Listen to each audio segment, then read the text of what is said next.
여호수아가 여리고성, 가나안 땅의 첫 정복지인 여리고성을 처음 정복해야 될 땅으로 선택한 이유가 몇 가지가 있습니다. 요단강 동편 땅에서 가나안 땅으로 들어가는 길목에 있었던 이 여리고성은 굉장히 위치적으로 좋은 위치에 있었습니다. 그래서 가나안 땅의 중부에 해당되는 이 여리고성을 치면요, 이제 북부 지역과 남부 지역의 연합을 막을 수가 있었습니다. 그래서 남부와 북부가 연합하려고 하는 그 시도를 하지도 못하게 중부인 여리고성을 치는 그런 전략적인 그런 그 정복을 위해서 여호수아가 여리고성을 첫 정복지로 삼은 것을 우리가 성경을 통해서 이제 여호수아를 통해서 계속 볼 수가 있습니다. 물론 여리고성을 첫 점령지로 선택한 것은 하나님이십니다. 하나님의 명령에 의한 것으로 이제 여호수아와 이스라엘 백성들이 첫 정복을 여리고성으로 하지만 인간이 보기에도 사람의 육안으로 보기에도 군사적 이점이 있었고요. 고도의 전략이 이곳에서 펼쳐질 수 있기에 여리고성을 함락하기로 결심했다라는 것을 우리가 또 성경을 통해서 볼 수 있어요. 우리가 이러한 것들, 인간의 눈, 우리의 사람의 눈으로 볼 때도 아주 적절한 것들, 그러니까 결국 우리의 뜻과 생각이 하나님의 뜻과 생각에 일치할 때 하나님의 역사가 일어나는 것을 성경에서 볼 수 있습니다. 여러분들의 삶도 마찬가지예요. 여러분들의 삶도 여러분들의 생각과 뜻이 하나님의 생각과 뜻에 일치할 때 하나님의 역사가 여러분들의 삶 가운데 일어나게 되는 것입니다. 믿으십니까? 그래서 하나님께서 가장 먼저 정복하고자 한 이 지역, 이 여리고성이 여호수아와 백성들이 보기에도 먼저 정복해야 될 대상이었음을 우리가 알 수 있는 것이죠. 우리의 사명이 하나님의 뜻, 하나님의 계획과 일치하기를 간절히 소망합니다. 그것이 저와 여러분들이 기도 제목이 돼야 된다라는 거예요. 우리의 기도 제목을 막 나열하기 이전에 여러분들 그렇게 마음속 깊은 곳에 기도해 봤으면 좋겠어요. 나의 모든 계획과 뜻이 하나님의 계획과 뜻에 일치하기를 소망합니다. 이것이 바로 여러분들의 깊은 마음 가운데 있는 기도 제목이 되어야 한다는 것이죠. 그래서 정복하는 삶 가운데서 가장 중요한 요소, 우리가 살아가는 데 있어서 가장 중요한 요소가 바로 하나님의 뜻, 하나님의 계획에 우리의 뜻과 우리의 계획이 일치하는 거라고 이야기할 수 있습니다. 그래서 하나님의 역사, 이제 하나님의 펼쳐지는 역사를 보기 위해서 이 하나님의 시점, 하나님의 관점을 갖고 있어야 한다는 것이죠. 토미 텐이라는 신학자는 이것을 우리가 God's perspective, 하나님의 관점을 소유한 거로 표현을 하고 있습니다. 우리가 하나님의 뜻이 우리의 삶 가운데서 이루어지기 전에 이 하나님의 관점, 하나님의 시각이 있어야 한다는 것이죠. 그래서 오늘 본문은 이 하나님의 시점, 그러니까 하나님의 관점에서 이루어지는 모든 내용들을 다 총집합해 놓았어요. 이 여호수아 5장이 정말 많은 사건들을 다루고 있지만 여러분들 이것을 하나의 관점으로 보면 하나님의 관점에서 이루어지는 모든 사건들과 내용들임을 알 수 있습니다. 본문은 그래서 여리고성을 정복하기 이전에 여호수아가 하나님의 군대 장관을 만난 사건을 우리가 오늘 본문에서 볼 수 있는데요. 이 여리고성을 점령하기 전에 여호수아가 하나님의 군대 장관을 만나기 전에 어떠한 일들을 이스라엘 백성들이 했냐면 첫 번째 따라해 볼까요? 할례를 행하고 두 번째 유월절을 지켰습니다. 그렇습니다. 할례를 8절에서 행하고 유월절을 10절에서 지켰을 때 이것이 바로 하나님의 백성으로서 거룩을 다 지켜 행했을 때 하나님의 등장을 오늘 본문에서 볼 수 있는 것입니다. 오늘 하나님의 등장은 조금 우리가 생각했던 모습과는 달라요. 칼을 빼고 여호수아 앞에 딱 등장한 모습으로 오늘 비추어지고 있습니다. 근데 중요한 것은 이제 여호수아가 하나님 앞에 섰다 하는 것인데요. 이게 하나님의 말씀에 우리가 먼저 순종했을 때, 그리고 하나님께서 원하시는 거룩을 이행했을 때 이루어지는 것이 하나님의 임재라는 거예요. 그래서 우리가 예배드릴 때 하나님 앞에서 예배드리잖아요. 믿으십니까? 우리는 사람 앞에서 예배를 드리는 게 아니에요. 하나님 앞에서 예배드리는 자들인 줄 믿습니다. 그렇게 우리를 하나님 앞에서 예배자라고 할 수 있는데, 그렇게 하나님 앞에 서기 이전에 우리가 하나님의 말씀을 순종하고 거룩을 이행해야 한다라는 것이죠. 그래서 애굽의 유월절에도 하나님께서 어린 양을 잡아서 문지방에 그 피를 바르라고 했을 때, 그 말씀에 순종했을 때 하나님께서 심판으로 애굽에 찾아오시는 거고요. 성막이 완성됐을 때 하나님께서 그 성막에 대한 부분을 다 준행하고 명령하여서 지키라고 했을 때 그 성막이 완공되자 출애굽기 40장에서 하나님의 임재가 임하게 되는 것입니다. 그래서 우리가 하나님 앞에서 서는 그 결과는 우리가 하나님께서 말씀하신 모든 그 말씀에 순종했을 때, 그리고 하나님께서 우리에게 거룩한 것을 요구했을 때 우리가 거룩을 다 이행했을 때 이렇게 하나님 앞에 설 수 있다라는 것이죠. 그래서 5장의 모든 내용은 이스라엘 백성들이 거룩한 모든 행위 두 가지죠. 할례를 행하고 유월절을 지키고요. 그리고 여호수아가 정찰을 나갔을 때, 그리고 하나님의 군대 장관이 등장한 것까지 다 하나의 내용으로 포함시키고 있어요. 이것을 어떠한 관점으로 본다고요? 하나님의 관점에서 이루어지고 있는 사건으로 보여지고 있습니다. 바로 이 카이로스, 하나님의 시간이 이루어지는 것은 우리가 하나님 앞에 섰을 때, 하나님 앞에서 살아갈 때 이 사건들이 이루어질 수 있다라는 것이죠. 그래서 우리의 거룩은 사람에게 보여주기 위해서, 아니면 어떤 우리의 유익을 위해서 하는 것이 아니라 하나님 앞에서 행해지는 거룩이 되어야 한다는 것이죠.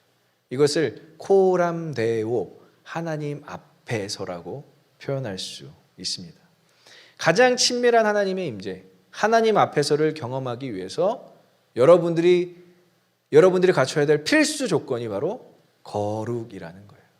그래서 오늘 5장에서는 할례 의식과 이 유월절을 누구 앞에서? 하나님 앞에서 이행했을 때 이제 가장 친밀한 하나님의 임재, 하나님 앞에서를 경험할 수 있는 것이죠. 저희 이제 그 공동체에 아까 우리 권수경 자매님께서 우리 선생님이라고 소개했는데요. 이 선생님이라는 직업이 참 어려운 게 아이들을 여러 명 있지 않습니까? 그럼 어떤 아이가 정말 진짜 어떤 정말 잘하는 친구인지, 정말 우등생인지 모범생인지를 가끔은 헷갈릴 때가 있다는 것이죠. 왜냐하면 모범생인 척하는 친구들이 있다라는 거예요. 저도 목회를 하면서 그런 친구들이 있었습니다. 대학부 때 제가 섬기는 친구들 중에서 정말 참 흉내내기가 어려운데 신앙이 좋은 척하는 친구들이 있었어요. 제 앞에서만. 근데 주변에 있는 우리 그 대학부 친구들, 동기들, 특히 우리 병근 형제 얘기를 들어보면 그 친구가 아주 별로인 친구예요. 학교에서 사고 치고 맨날 애들 괴롭히고 이런 친구들, 그런 친구가 제 앞에서 척만 하는 거예요. 신앙이 좋은 척. 아마 우리 좀 그런 척을 하는 친구들 때문에 굉장히 마음이 힘들고 어려웠던 분들도 계실 거예요. 근데 하나님 앞에서도 마찬가지라는 거예요. 척할 수가 없어요. 하나님 앞에서는 우리가 척으로 살아갈 수가 없습니다. 진짜 하나님께서 우리에게 요구하시는 거룩을 이행하면서 살아갈 때 우리가 그때서야 하나님의 임재, 온전하신 하나님의 임재를 경험할 수 있게 된다라는 것이죠. 그래서 여러분들에게 요구되는 건 뭐라고요? 따라해볼까요? 거룩을 이행하시는 저와 여러분들이 되시길 간절히 소망하고 축복합니다. 우리의 삶 가운데서 필요한 게 이 거룩이에요. 그래야만 또 하나님 앞에서 섰을 때 우리가 당당하기까지는 좀 그렇지만 하나님의 임재를 온전히 느낄 수 있다는 것이죠. 그래서 여리고성 정복 전에 하나님 앞에 선 여호수아의 세 가지 반응을 오늘 본문에서 볼 수 있습니다. 여호수아는 하나님 앞에 섰어요. 이제 하나님 앞에 섰을 때 여호수아의 반응이 세 가지로 오늘 나타나고 있어요. 이 세 가지가 우리에게도 동일하게 적용될 것이에요. 그래서 오늘 본문을 보면서 여호수아의 반응 세 가지를 한번 함께 살펴보도록 하겠습니다. 자, 첫 번째 반응은 다 읽어볼까요? pausing. 다시 크게 한번 여호와 앞에서 첫 번째 반응 pausing. 예, 영어입니다. 그렇죠? 뭐 낯설지가 않죠. 익숙한 단어예요. 멈추다예요, 멈추다. 우리 한번 13절을 같이 읽어보도록 하겠습니다. 여호수아가 여리고에 가까이 이르렀을 때 눈을 들어 본즉 한 사람이 칼을 빼어 손에 들고 마주서 있는지라. 여호수아가 나아가서 그에게 묻되 너는 우리를 위하느냐 우리의 적들을 위하느냐 하니. 이 퍼징이라는 단어를 우리가 추측할 수 있는 것은 움직이지 않고 부동 자세와 함께 하나님을 마주 서 있는 장면을 표현하는 단어가 오늘 히브리어 단어 오메드라는 단어로 써 있어요. 그러니까 여호수아가 하나님의 임재, 이제 군대 장관에 대해서 설명해 드리겠지만 하나님을 대면하고 첫 번째 반응은 멈췄다라는 거예요. 더 나아가지 않았다라는 거예요. 근데 5장에서도 역시 이 거룩을 실천하는 데 있어서 퍼징, 이 멈추는 것을 굉장히 중요하게 여기는 것을 우리가 5장 전체에서 볼 수가 있는데요. 이 여리고성을 점령하는 데 있어서 여리고성에 점령하는 데 있어서 뭐가 필요하죠? 재정비가 필요합니다. 군사적 재정비가 필요해요. 군사적 재정비는 뭐 칼을 닦아야 되고요. 무기를 다듬어야 되고요. 그리고 어떻게 정복을 해야 될지 막 의기투합해야 되는 그러한 재정비 상황인데 하나님께서는 5장 전체에서 이스라엘 백성들에게 요구하는 것을 부동 자세로 요구하신다. 움직이지 마! 멈춰! 로 요구하신다는 거예요. 그게 바로 첫 번째가 할례예요, 할례 여러분. 이제 남자들이 광야 중에서 혹은 이제 어렸을 때 애굽에서 나온 그 사람들은 할례를 받지 못했습니다. 낳은 지 8일 만에 이제 남자의 생식기에 표피를 베는 것이 할례인데 광야 생활 중에 어린아이였던 그리고 광야 생활 중에서 태어났던 사람들은 이 할례를 받지 못했어요. 근데 이 할례 이제 다 큰 성인이 되어서 여리고성을 정복해야 되는 사람들이 이 남자의 생식기 표피를 베었다는 것은 부동 자세, 움직이지 마. 이것을 의미한다는 거예요. 그러니까 하나님이 역사를 이루기 전에 우리를 멈추게 하는 것을 이스라엘 백성들을 멈추게 하는 것을 볼 수가 있어요. 그리고 할례를 행하고 이제 14일 정도가 지나서 유월절을 지켜 행하라고 합니다. 역시 이스라엘 백성들이 광야 생활 중에서는 이 유월절을 지킬 수가 없었어요. 이동 중이었기 때문에. 근데 이제 길갈이라는 곳에서 이제 유월절을 지키도록 합니다. 유월절은 어떻게 지켜지죠?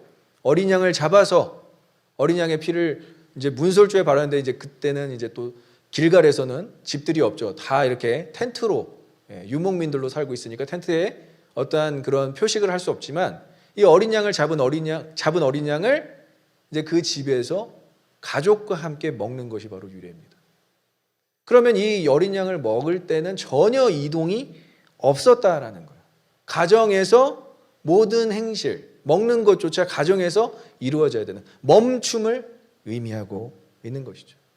여러분 고대 사회나 중세 사회에서 이 전쟁을 준비하는 과정을 다룬 영화들을 보면요, 얼마나 시끌벅적한지 몰라요. 막 그 성난 육식 동물들을 잡아서 그 피를 막 얼굴에다 바르고요, 막 술을 마시면서 소리를 지르고요. 기본적으로 이루어지는 것이 파티입니다. 파티. 왜냐하면 전쟁에서 죽을지도 모르니까 온갖 더러운 행위들을 다 하는 것이 전쟁 전이에요. 그런데 하나님께서는 이스라엘 백성들이 이 전쟁 전에 여리고성 정복 전에 할례를 행하게 하셔서 멈추게 하시고요, 유월절을 지키게 하셔서 또 멈추게 하세요. 그러니까 모든 것이 다 부동 자세로 이루어졌다라는 거예요. 굉장히 재밌지 않습니까, 여러분? 왜 하나님께서 움직여야 되고 싸워야 하는 사람들을 다 막았었을까요? 근데 오늘 본문에서 특별히 여호수아는요, 리더로서 정찰을 나갔습니다. 이건 하나님께서 시키신 게 아니에요. 여리고성을 한번 둘러보려고 혼자 정찰을 나갔어요. 자신의 의지대로. 그런데 오늘 하나님께서 칼을 빼시는 모습으로 여호수아를 정찰을 못하게 또 막고 있는 거예요. 멈춰! 여리고성 들어가지 마. 멈춰! 이렇게 막고 있는 모습이 오늘 장면인 거예요. 하나님께서 이렇게 칼을 들어서 여호수아에게 대치된 상황으로 멈춰! 부동 자세를 요구하시는 이유는 무엇일까요? 이건 너의 싸움이 아니라는 거예요. 이거는 너의 싸움이 아니라 내 싸움이라는 것을 강조하기 위해서 하나님께서 모든 것을 다 부동자세로 만들어버리는 거예요. 우리의 삶 가운데서 우리가 막 미친 듯이 막 불도저로 막 나갈 때가 있어요. 막 하나님 음성 다 무시하고 주변 사람들 권면 다 무시하고 막 나갈 때 하나님께서 하시는 것은 우리를 부동자세로 만들어버린다는 거예요.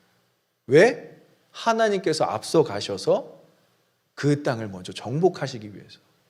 내 싸움이라는 거예요. 그래서 여호사밧에게서 역대하 20장 15절 비에 동일하게 이렇게 선포하시는 장면이 나와요. 한번 같이 읽어보겠습니다.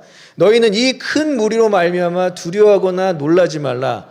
이 전쟁은 너희에게 속한 것이 아니요 하나님께 속한 것이니라. 믿으십니까? 전쟁은 하나님께 속했다라는 것을 강조하기 위해서 여호수아에게, 정찰하고 있는 여호수아에게, 그 땅을 먼저 리더로서 보려고 하는 여호수아에게 멈춰. 이건 네 전쟁이 아니야. The war is belonging to God. 하나님께 전쟁이 속했다라는 것을 정확하게 알려주고 있는 거예요. 여러분, 하나님은 뭐 욕심쟁이셔서 뭐 전쟁도 내 거야, 뭐 평화도 내 거야, 이런 게 아니라 지금 이스라엘 백성들 어떠한 시점이죠? 거룩을 이행하고 거룩한 땅, 하나님께서 거룩하게 만들 그 땅, 가나안 땅을 취해야 되는 시점에 있어요. 근데 본인들의 의지대로 이 전쟁을 치른다. 본인들의 어떤 전투력으로 이 전쟁을 치른다. 말이 안 되는 거예요. 그래서 하나님께서 어떻게 앞서 가시는지를 보여주기 위해서 오늘 여호수아까지도 멈추게 하시는 모습을 볼 수 있습니다. 오늘 근데 참 재밌는 것은 여호수아가 하나님의 형상, 칼을 든 하나님의 형상을 보면서 가장 일반적인 질문을 해요. 가장 일반적인 질문. 아군이냐? 적군이냐? 간단하게 표현하면 그래요. 너는 아군이냐 적군이냐? 그 한 사람을 보고 이렇게 하나님인 줄 모르고 아군이냐 적군이냐라고 표현을 해요. 군대에서 보초를 서는 곳이 두 군데가 있습니다. 그 수경지에서 군대에서 보초를 서는 곳이 두 군데가 있어요. 하나는 정문이고 하나는 탄약고예요. 정문은 이제 출타를 할 때 많은 간부들이나 병사들이 출타를 할 때 항상 그 정문을 지키기 위해서 누군가 들어오면 안 되잖아요. 함부로 들어오면 안 되기 때문에 정문을 지켜야 되고요. 탄약고는 그 탄약고 안에, 거기 시설 안에 있는 많은 탄약들과 뭐 병기계들을 지키기 위해서 그것을 지키는데, 근데 정문을, 탄약고를 그냥 드나들 수 있는, 그러니까 정문과 탄약고를 들어오기 위해서는 암구호라는 게 지시됩니다. 매일같이 암구호가 지시돼요. 오후와 오전에 암구호가 지시되는데, 암구호는 이 들어오는 이제 이 군 병력 정문과 탄약고에 들어오려는 사람에게 총을 딱 겨누면서 뭐 수박 그러면은 참외 뭐 이렇게 외치는 것이 암구예요. 물론 그렇게 쉽게 지시되진 않죠. 근데 뭐 수박 그러면 뭐 필통 뭐 이렇게 지시되는 것이 암구예요. 그래서 아군인지 적군인지 피하식별을 하기 위해서 암구가 먼저 울려 퍼져야 되는데, 이 암구가 필요 없는 분들이 있어요. 암구를 굳이 확인하지 않아도 되는 분들 누구 계십니까? 군 최고 통치자들이에요. 참모총장이랄지 뭐 대통령이랄지 이런 분들이 오셨는데 일개 병사가 총을 겨누면서 수박 이래버리면 그 부대는 이제 난리 나는 거예요. 너 어디 소속이야 이러면서 이제 난리 나는, 엄청 혼나게 되는 거예요. 아마 그 병사는 막 간부들에게 엄청 지적을 당하겠죠. 동일한 상황입니다. 그 어떠한 그 하나님과 이 어떤 군 통치자들하고는 비교할 수 없지만, 여호수아가 하나님께 물어봐요. 아군이냐 적군이냐? 오늘날 우리에게 이러한 질문들이 너무나 많습니다. 진영 싸움, 선거철이죠. 좌파냐 우파냐? 뭐 공산당이냐 아니면 독재 정부를 더 선호하냐? 뭐 이런 진영들. 전쟁 가운데서도 러시아를 옹호하냐 우크라이나를 옹호하냐? 이런 진영 싸움을 막 우리에게 또 요구하죠. 그런데 이 양자택일의 질문에 하나의 형태를 만들 수 있는 분은 누구시다? 하나님이신 줄 믿습니다. 우리가 어떠한 편에 서는 것이 아니라 하나님 편에 서야 할 줄 믿습니다. 그것이 우리의 대답이 돼야 된다는 거예요, 여러분. 우파냐 좌파냐 할 때 여러분들 뭐라고 대답해야 된다고요? 따라해볼까요? 하나님 파입니다. 더 크게 하나님 파입니다. 하나님 말씀대로 행하는 쪽이 우리가 돼야 할 줄 믿습니다. 그것이 우리의 기준이 돼야 된다는 거예요. 오늘 여호수아는 지극히 일반적인, 지극히 사람의 마음으로 질문을 하고 있는 거예요. 하나님인지 못 알아보고 너는 아군이냐 적군이냐, 칼을 들고 있으니까. 근데 하나님은 오늘날 우리에게 원하시는 것은 하나님 편에 서기를 원하신다라는 거예요. 여러분들 모두가, 저와 여러분들 모두가 어떠한 진영 싸움에 휘말리는 것이 아니라 하나님 편에 서기를 간절히 소망하고 축복합니다. 하나님께서 우리를 멈추게 하시는 이유도 거기에 있는 거예요. 가만히 생각해 보라는 거예요. 말씀을 묵상함으로 우리가 어느 편에 서야 될 것인가, 하나님 편에 서야 될 것인가, 이것을 고민하고 묵상하고 우리가 기도로 나아가기 위해서 이 pausing, 멈춰서는 것이 중요하다라는 거예요. 자, 두 번째, 여호와 앞에서 두 번째 반응 따라해 볼까요? listening. 여호와 앞에서 두 번째 반응은 listening이에요. listening. 자, 멈췄어요. 그리고 하나님인 것을 확인했어요. 그 다음에 일어날 수 있는 여호수아의 반응, 그 다음에 일어난 여호수아의 반응이 listening 거예요. 우리 14절을 다시 한번 읽어보겠습니다. 시작. 그가 이르되 아니라 나는 여호와의 군대 대장으로.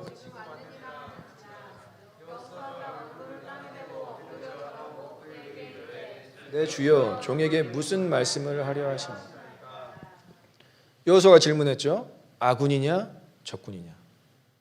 너희가 우리를 위해 싸우러 왔느냐 아니면 적군이냐 라는 그 질문에 하나님께서는 아니라 나는 여호와의 군대 대장이라. 히브리어 단어로 이것은 예흐와 체바오트라는 단어로 써 있어요. 뭐뭐의 뭐뭐, 이렇게 소유격이 아니라 동격이에요. 동격. 여호와 군대 대장. 이게 여러분 하나님의 명칭 중에 하나였습니다. 체바오트가 만군의 여호와, 군대 대장이신 여호와를 나타낼 때 이 체바오트라는 단어를 썼어요. 그러니까 하나님의 부캐, 일명 부캐예요. 여러 가지 속성이 있잖아요. 하나님께서는 한 가지 속성으로 인간을 찾아오지 않았어요. 여러 가지 속성, 여러 가지 특징으로 찾아오셨는데 오늘은 전시 상황이기 때문에, 오늘 본문에서는 전시 상황이기 때문에 군대 대장으로 나타나시는 거예요. 그래서 자신을 이렇게 소개합니다. 군대 대장, 만군의 여호와로 소개하고 있는 거예요. 이 전쟁에 앞서서, 여리고성 함락이라는 중요한 전쟁이 앞서서 하나님께서는 자신을 만군의 여호와로 소개하고 있는 것입니다. 왜냐하면 하나님께서는 이 전쟁을 참여하기를 원하셨기 때문입니다. 그래서 전쟁이 끊이지 않았던 인생이 있습니다. 다윗이었어요. 다윗은 시편 84편 12절에 이렇게 고백하고 있어요. 같이 읽어보겠습니다. 만군의 여호와여 주께 의지하는 자는 복이 있나이다. 믿으십니까? 만군의 여호와를 의지하는 자는 복이 있다라고 얘기해요. 왜냐? 주님께서는 우리의 군대 대장이 되시기 때문입니다. 그래서 나를 의지하라 라고 이야기하는 것이 예흐와 체바오트, 나는 너의 군대 대장 만군의 여호와다 라고 소개하는 거예요. 하나님의 말씀대로 거룩을 이행했잖아요. 할례를 행하고 유월절을 지킨 그 백성들에게 찾아오셨다라고 얘기해요. 나는 내가 만군의 대장, 군대 대장으로 왔다라고 얘기하십니다. I came, 내가 왔다라고 얘기하세요. 하나님은 우리가 찾아가는 분이 아니에요. 우리가 찾아갔다라고 생각하면 여러분들 오해입니다. 하나님이 여러분들을 찾아오신 줄 믿습니다. 하나님 여러분들 한 사람 한 사람을 만군의 여호와로 찾아가신 분이세요. 그 하나님께서 여러분들의 모든 정복해야 될 땅을 미리 정복하고 계신 것입니다. 그래서 하나님은 우리에게 찾아오시기를 원하시는 분이에요. 믿으십니까? 믿으십니까? 하나님은 우리에게 간절히 찾아오기를 원하세요. 그래서 말씀이, 그 하나님의 놀라운 그 말씀이 육신이 되기까지 우리를 찾아오신 분이 하나님이시라는 거예요. 하나님은 그렇게 우리를 찾아오고 싶어 하세요. 그래서 요한복음 1장 14절에 말씀이 육신이 되어 우리 가운데 거하셨다. 그렇게 거하실 때 우리가 그의 영광을 보고 아버지의 독생자의 영광과 은혜와 진리가 충만한 것을 경험하게 되는 것입니다. 그럼 이 찾아오신 하나님에게 우리가 반응해야 되는 것 뭐죠? 스피킹인가요? 쉐어링인가요?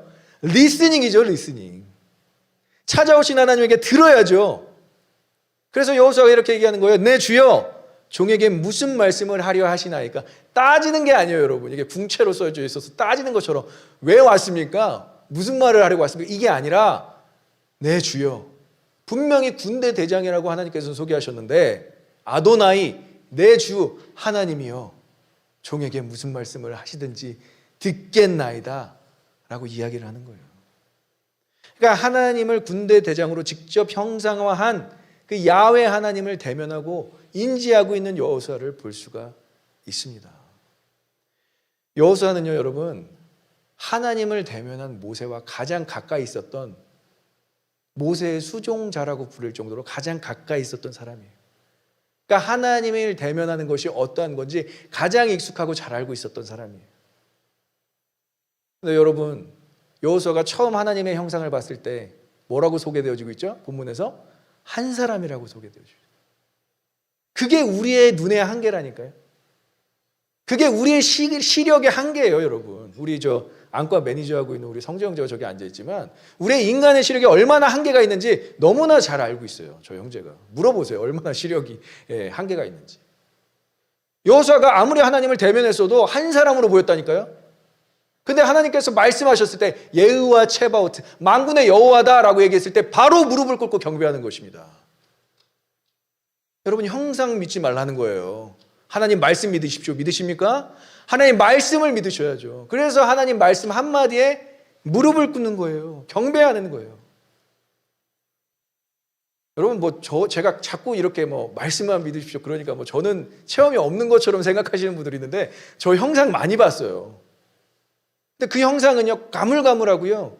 인간의 어떤 기억력으로는 이게 계속 붙잡고 있기가 힘들어요. 영원하신 하나님의 말씀에 우리의 삶을 의탁하시길 간절히 소망하고 축복합니다.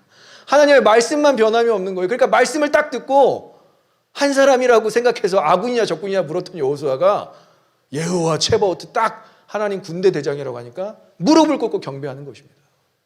하나님 말씀에 반응하시는 저와 여러분들의 시를 간절히 소망하고 축복합니다. 그래서 여호수아는 듣겠습니다. 이렇게 고백하고 있는 거예요.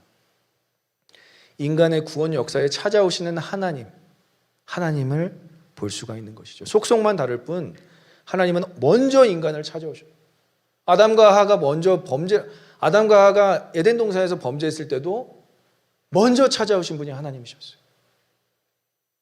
믿음의 조상 아브라함에게도 우상 장사의 아들, 그때 당시에 우상을 깎아서 만든 그 데라의 아들 아브람이죠. 그 이방인 아브라함에게 먼저 찾아오신 분이 하나님이셨어요. 모든 것들을 다 이집트 왕자라는 명예를 다 저버리고 미디안 광야에서 살아갔던 모세를 먼저 찾아오신 분도 하나님이신 거예요. 모든 선지자들에게도 선지자들이 먼저 찾아온 게 아니라 하나님이 먼저 찾아오셨어요. 신약 시대에서는 심지어 한 아기로, 아까 우리 찬양했죠. 예수 어린 양. 한 아기로 우리를 찾아오셨어요. 오늘날도 하나님께서는 여러분들을 찾아가시는 분이신 줄 믿습니다. 말씀으로 찾아오시든지 아니면 어떤 감동으로 찾아오시든지 사람을 통해서 찾아오시든지 여러분들을 찾아오시는 하나님이시라는 거예요. 그럼 찾아오신 하나님에게 우리의 반응이 어떠해야 된다고요? 리스닝. 제발 들어라. 사무엘상 3장 10절 이렇게 사무엘은 고백합니다. 같이 읽어보겠습니다. 여호와께서 임하여 서서 전과 같이 사무엘아 사무엘아 부르시는지라 사무엘이 이르되 말씀하옵소서 주의 종이 듣겠나이다. 이것이 우리의 고백이 되길 간절히 소망하고 축복합니다. 여호와여 말씀하소서. Please tell me about what you are going to do. 뭘 하실지 말씀해 주십시오. 여러분들이 하나님 앞에 딱 섰어요. 거룩을 행해서 이제 하나님이 여러분들 찾아오셨어요. 그때 여러분들 여호수아가 막 얼마나 하나님 왜 할례를 시키셔서 남자들을 움직이지도 못하게 하고요. 유월절을 왜 시키셔서 다 가정으로 돌아가게 만들고요. 하나님 제가 혼자 정찰하고 있는데 아주 죽겠습니다. 이렇게 나오나요 지금 여호수아가? 막 주저리 막 불평불만 여태까지 일어났던 일들 막 쉐어하고? 아니요. 듣는 거예요. 듣는 거. 여러분 여러분들의 모든 기도가 상달될 줄 믿습니다. 하지만 여러분들 기도할 때 한 가지 습관은 비인격적인 기도를 하지 않았으면 좋겠어요. 아무런 의사소통이 되지 않은 막 기도하고 하나님 저 기도 끝났으니까 끝 하고 집에 딱 바로 가시는 그러한 기도 말고요. 열심히 기도하시고요. 하나님의 음성을 들으시기를 간절히 사모하는 마음으로 기다리시고 말씀을 묵상하시고 그리고 그 음성이 들려질 때 순종함으로 나아지는 그런 인격적인 기도를 하나님께서 원하신다라는 것이죠. 그래서 그분의 음성을 듣기 위해 노력하시는 저와 여러분들의 되시길 간절히 소망하고 축복합니다. 그래서 하나님 앞에서의 두 번째 반응은 리스닝이에요. 리스닝. 하나님 듣겠습니다. 말씀하십시오.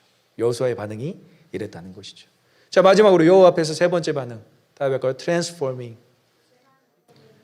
여호와 앞에서 세 번째 반응은 transforming, 변화가 일어난다라는 거예요. 우리 15절 같이 한번 읽어보겠습니다. 여호와의 군대 대장이 여호수아에게 이르되 내 발에서 신을 벗으라. 내가 선 곳은 거룩하니라 하니 여호수아가 그대로 행하니라. 아멘. 고대 근동의 신발은요, 발바닥만 보호할 수 있는 형태로 되어 있어요. 그래서 가죽에 끈을 달아서 발등이나 발목에 묶는 샌들과 같이 생긴 것이 바로 고대 근동의 신발이었습니다. 근데 이 신발은 이 신발의 발은 가장 더러워지기 쉬운 부분으로, 왜냐하면 모래도 밟고 돌도 밟았기 때문에 발이 얼마나 더럽겠어요. 그러니까 이 신발을 벗으라는 것은 너의 수치를 보여달라. 죄와 수치를 상징하고 있어요. 그래서 신발을 벗는 행위는 그 상대방에게 나의 어떤 수치와 죄악을 다 드러내는 거예요. 내가 가장 숨기고 싶은 그 발을 다 보여주는 행위로 해석될 수 있습니다. 이 동일한 장면이 출애굽기 3장 5절에서 하나님께서 모세를 부르실 때 이 장면이 동일하게 나와요.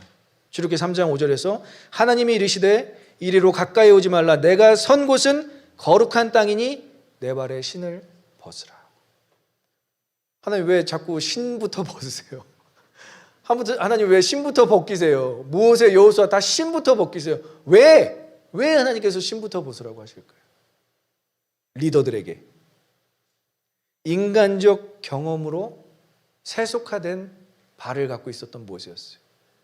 애굽에서 40년, 미디안 광야에서 40년이면 여러분 인생 다 산 겁니다. 사실은 80년을 그렇게 살았다는 것은 자신이 충분히 인생에 대해서 안다라고 생각합니다.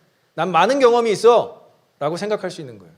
근데 하나님께서는 그 신을 벗겨서 네가 어떠한 삶을 살았던 상관없이 다른 길을 걷게 하십니다. 거기서 트랜스포밍이 일어나는 거예요. 여호수아의 신발은 왜 벗기셨을까요? 그의 발에는요, 무게감이 있었습니다. 무게감이. 리더십 교체로서 모세에서 여호수아로 리더십 교체되는 과정 가운데서 얼마나 부담이 느껴졌겠어요. 그의 한 걸음 한 걸음이 너무나 부담이 느껴졌을 거예요. 이거는 제가 너무 잘 알 수 있는 마음인 거예요. 여호수아가 할례를 백성들에게 행하게 하고 유월절을 지키게 하고 자기 혼자는 여리고성 정찰을 나갔다니까요. 얼마나 마음이 불안했으면 백성들에게는 그냥 할례를 행하고 유월절을 지키라고 해놓고선 본인은 나가서 여리고성 얼마나 불안했으면 여리고성 정찰을 하는 모습에 하나님께서는 그에게 다가오셔서 신발을 벗으라고 하세요. 이 말은 뭐죠? 여호수아야, 네가 갖고 있는 그 부담감, 그 리더십에 대한 부담감을 내려놓으라는 거예요. 모세에게는 경험, 너의 죄, 살인을 한 죄, 사람을 죽인 죄에서 벗어나서 다시 시작하자라는 어떤 희망이고, 여호수아에게는 내가 대신 싸워줄게. 이건 내 전쟁이야. 너의 부담감을 좀 버려 라고 말씀하시는 하나님을 오늘 볼 수 있어야 된다는 거예요. 마태복음 11장 28절, 여러분들 모두에게 하시는 말씀입니다.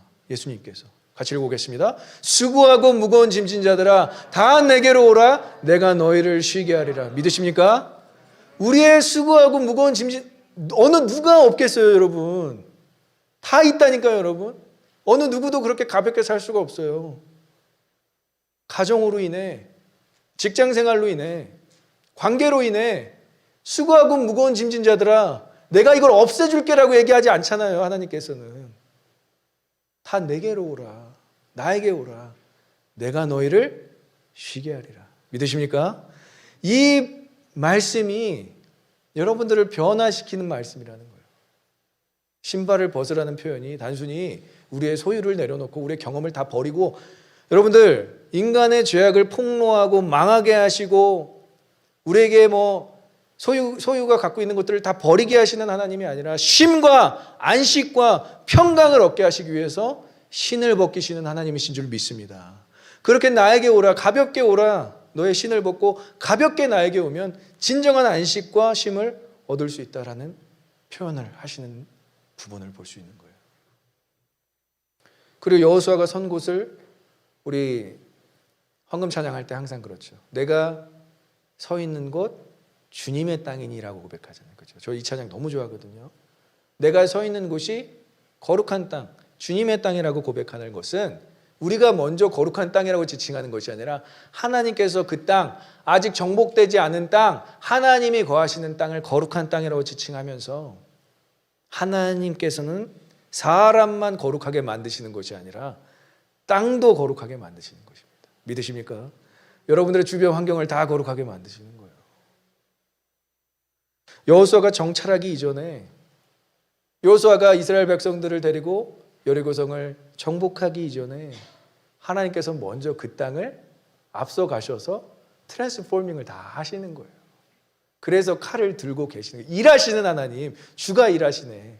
이미 다 트랜스포밍을 거룩한 땅으로 다 하셨어요. 그래서 여리고성을 7번만 돌아도 무너지게 된 것입니다, 여러분. 하나님께서 여러분들이 마땅히 정복해야 될 땅을 이미 정복하신 줄 믿습니다. 마땅히 거룩하게 만들어 놓으신 줄 믿습니다. 그 땅을 나아가기만 하면 돼요, 여러분. 이미 다 하셨다니까요. 그래서 여호수아 이스라엘 백성들이 정복하기에 앞서 그 땅을 거룩하게 트랜스포밍 하시는 하나님을 볼 수가 있어요. 그래서 여호수아는 신을 벗어라 그대로 행하니라. 그대로 행하니라. 이것이 우리의 트랜스포밍입니다. 변화돼야지. 내가 신을 벗어야지. 이거는 여러분 자력 구원이라니까요. 제가 늘 얘기하는 거예요. 여러분들은 그렇게 할 수가 없어요. 하나님께서 먼저 은혜를 주시고 구원을 베푸실 때 우리의 삶의 변화가 일어나게 되는 줄 믿습니다. 그게 자연스러운 트랜스포밍이에요. 하나님께서 먼저 트랜스포밍 하시고 우리가 트랜스포밍에 맞춰서 살아가게 되는 거예요. 그래서 여러분, 가나안 땅은요, 정복이 목적이 아니라 하나님의 거룩한 땅으로 회복시키는 것을 목적으로 하고 있어요. 그리고 거룩해진 가나안 땅에서 거룩해진 이스라엘 백성들이 할례로 거룩해지고 유월절로 거룩해지고 신을 벗음으로 거룩해진 하나님의 백성이 누리게 될 안식과 평안이 있는 땅, 가나안 땅으로 소개되어지고 있는 것입니다. 여러분, 우리의 삶이 얼마나 녹록치 않습니까? 힘들잖아요. 어느 누구 하나 자유롭게 쉼을 얻거나 안식을 취하고 있다라고 얘기할 수 있을까요? SNS에서는 마냥 우리가 좋은 것들만 올리지만 여러분들 내면 깊은 곳에서는 참 안식이 없고요, 참 쉼이 없지 않습니까? 근데 하나님께서는 여러분들의 삶에 트랜스포밍이 필요한 부분을 먼저 앞서 가셔서 거룩하게 만들어 놓으실 뿐만이 아니라 우리가 그 영원한 안식을 누릴 수 있도록 그곳으로 보내시는 분이신 것입니다. 그래서 여러분들의 사명은요, 따라해볼까요? 하나님과 함께 동행하기. 믿으십니까? 칼을 뺀 하나님께서 여호수아를 대체할 뿐만이 아니라 이제 신을 벗고 거룩해지면 내가 너와 함께 가나안 땅으로 들어갈 거야 라고 선포하시는 내용이 바로 오늘 본문의 내용인 것입니다. 하나님으로부터 거룩해진 우리가, 여러분들이 여러분들의 선 땅에서 거룩을 누리고 확장하며 사는 것, 그것이 바로 신약 시대의 정복의 개념이에요. 여러분들은 구약 시대처럼 이렇게 우리가 거룩함을 가지고 막 어떤 땅을 정복하고 위협하고 이러한 인생을 살아가지 않고 하나님, 이미 임한 하나님 나라, 이미 정복하여서 주신 하나님 나라 가운데 거룩을 누리며 사는 것이 우리의 사명인 것입니다. 그래서 진정한 변화는 이제 여러분들 주변에서 일어나게 될 거예요.